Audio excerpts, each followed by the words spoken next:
Hello, everyone. Welcome to another episode of the Midwest Mindset with your host, Paul Tyson. Today's topic, I'm really excited to talk to you about it. This is a topic that has brought me great joy and health in my life, and is something I incorporated from doing all the research of listening to podcasts, finding out healthier ways to live my life, healthy habits that I'm trying to intervene into my life. And it comes down to just trying to show up a little bit better for myself individually. A little history that I have is I've had some stomach issues, some gut issues in the past, and I just wasn't able to figure out what I was doing right, what I was doing wrong. And I mean, it's pretty simple. You know, what you put in is what you get out. And man, I was just not eating the healthiest. And so today's topic is intermittent fasting. And what I'm going to share with you today is just my story, essentially. I'm going to give you a little bit of background, a little bit of evidence-based medicine on why it is important, why it's effective at doing a number of different things, healthy things for you. But intermittent fasting and how it's done, what it's done for me, both physically and health-wise, but also mentally. And so I'm going to share my story a little bit with you today on the benefits of intermittent fasting. So just a little bit of background. What is intermittent fasting? Essentially, it's just just what it says.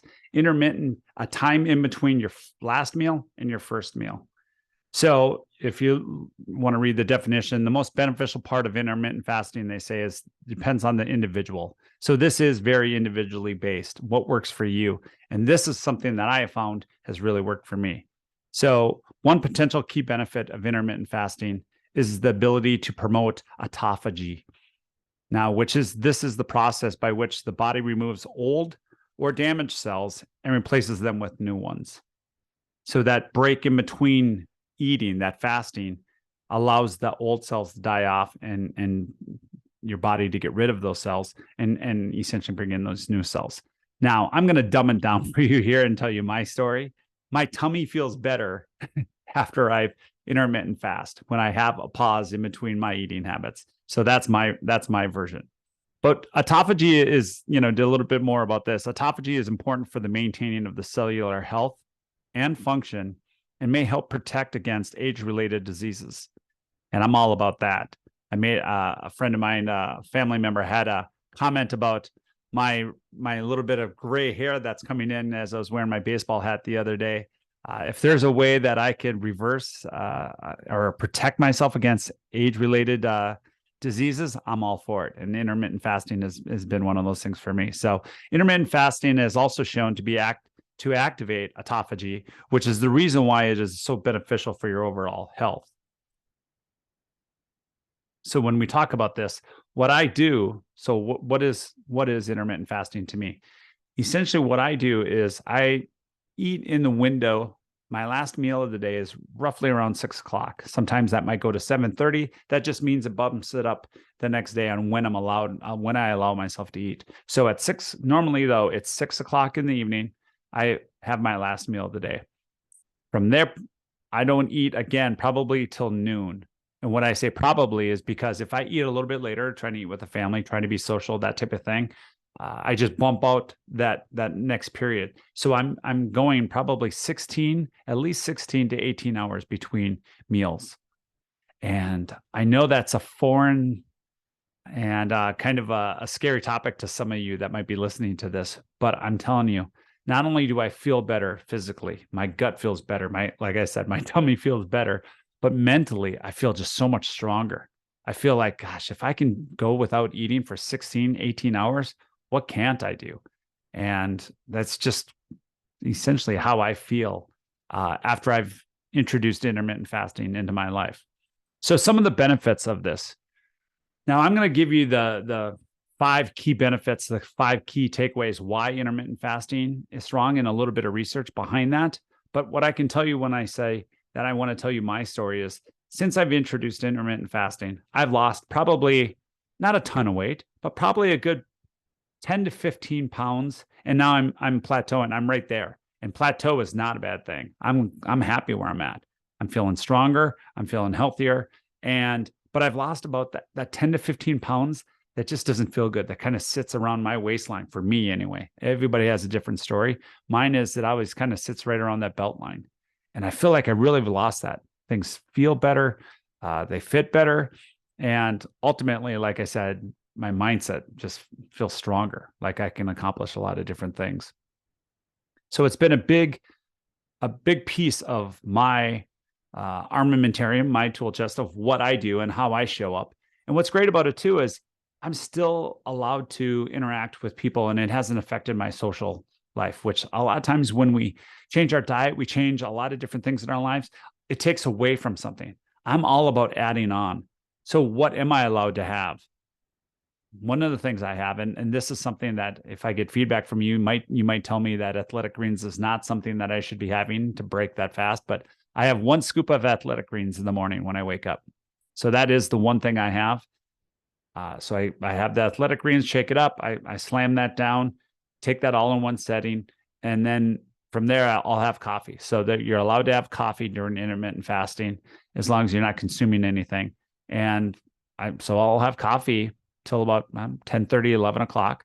Then I'll pause and wait, and then have my first meal right around noon or later. And it's been an absolute game changer, like I've mentioned numerous times.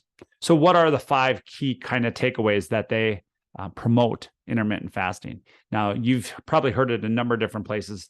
Andrew Huberman from the Huberman Lab podcast does a tremendous job of really giving you the science behind intermittent fasting.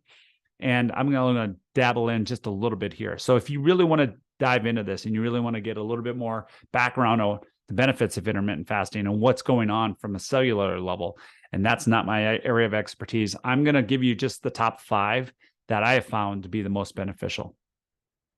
So bear with me. So the number 1 benefit to intermittent fasting is weight loss.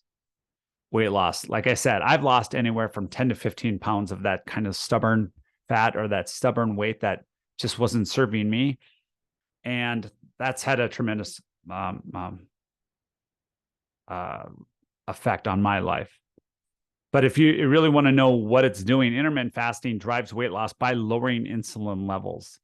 The body essentially breaks down the carbohydrates into glucose, which cells use for energy, and convert that fat into stored for later use. Insulin is obviously the hormone that allows cells to take in the glucose. I know I sound real scientific here. I'm reading from a piece of paper. This is where I've gotten a lot of my information that helps feed me on why I should do this. But repeating this process regularly as intermittent fasting, it really is an opportunity for you to reduce that weight loss. So intermittent fasting, breaking up that calories, breaking up that insulin level drops when a person is not consuming food. So the more that we can reduce that insulin level by intermittent fasting, that's you have a better opportunity to lose that weight. So that's the first one. It helps with weight loss. So there was a study that backs this up, essentially the Molecular and Cellular Endocrinology journal said that they examined this data with over 40 different studies on intermittent fasting, and the researchers concluded that it was useful in reducing body weight. And so there's plenty of different areas that you can go and get that actual research. So number 2, if you're not sleeping already, number 2 is a lower risk of type 2 diabetes. Now, this really hits home for me because I happen to work in this space. The diabetic population in our area is quite prevalent, and it's really the kind of diabetes that's brought on by poor health and by decisions that either I've made or people in this area have made. And so if there's a way to reduce the risk of type 2 diabetes, not having to go on shots, not having to get medication or beta blockers, all these different things, that's a huge win. So they go into a little bit more of the studies, but there's numerous studies in this area that promote intermittent fasting and the benefits to reducing the type 2 diabetes epidemic. Number 3, and this also hits home because of all the different things that myself and my family are doing in the cardiovascular space, with my daughter Emma obviously having heart surgery recently. Just a little recap, she's had the ablation. She had WPW, Wolff-Parkinson-White syndrome, and had the surgery and is doing very well. So good news there. But for the third option for intermittent fasting, it improves your heart health. So researchers have found that intermittent fasting could improve aspects of cardiovascular health. Essentially, they report in a review in 2016 that intermittent fasting can lead to the reduction of blood pressure, heart rate, cholesterol, and triglycerides in both humans and animals. Triglycerides are the type of fat present in the blood that has links to heart disease. So by reducing this by intermittent fasting, you're improving your heart health. And I'm all about improving heart health.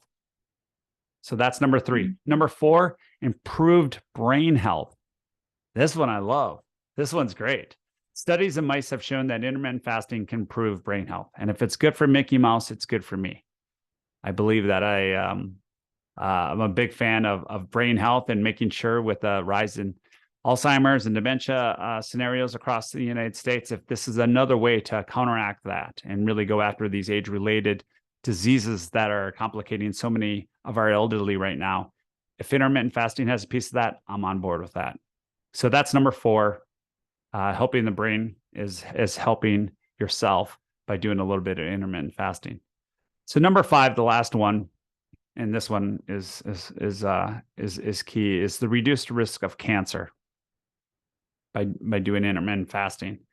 What are they saying specifically? They're saying a series of recent studies in animals, once again, talking about Mickey Mouse here, but this is where it all starts. And then they bring it into human trials, which really bring home the efficacy message, indicate that restrictive diets such as intermittent fasting could delay the onset of tumors.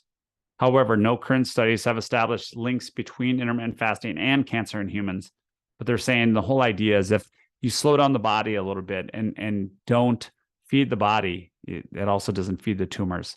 Now, I'm not going to get too scientific in here. I'm not going to give you my disclaimer. I don't have any lawyers on staff right now at the time.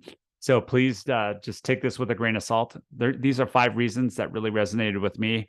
And my story is that I feel better, I feel healthier, and I show up a little bit better because I'm doing this intermittent fasting. I've seen the results. I've seen the success, I believe. And so I just thought I'd share that with you on this quick little podcast today. I wasn't able to get my interview scheduled in time, so this is the direction we went. So once again, I'm going to put in the show notes a little bit of more information, links to the podcast for the Huberman Lab. I'm going to put in, there's a great impact theory podcast from Tom Bilyeu that talks about intermittent fasting and the benefits and why he does it each and every day.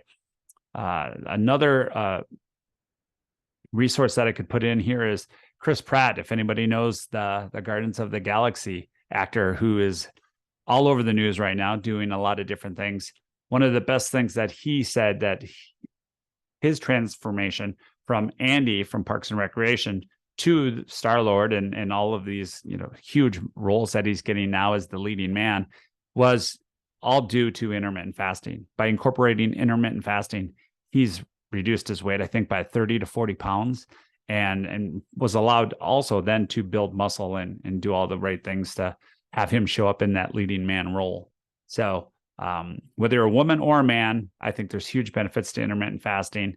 Give it a shot. I would say for me, I had to do this pretty religiously for about 2 weeks. And then I don't even think about it anymore. It's just like clockwork that I don't eat until noon. It's just who I am. It's how I show up. But it takes a little bit of time, just like anything.